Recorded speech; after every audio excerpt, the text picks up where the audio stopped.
আজ আমি জানতাম না যে আমার মাসি আমাকে বিরিয়ানি খাওয়াবে। তো আমাকে হাতে 200 টাকা দিয়ে বললো, যা 2 প্লেট বিরিয়ানি নিয়ে আয়। তো আমিও সাইকেল নিয়ে বেরিয়ে পড়লাম বিরিয়ানি আনার জন্য।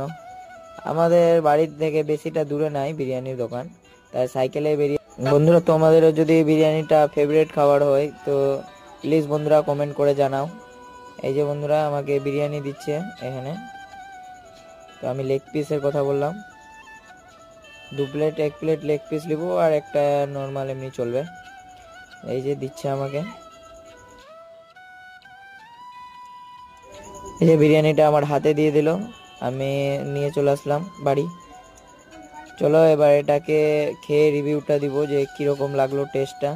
একটা থালা নিয়ে চলে এসেছি, এবার এটাতে ঢেলে তারপরে খাবো।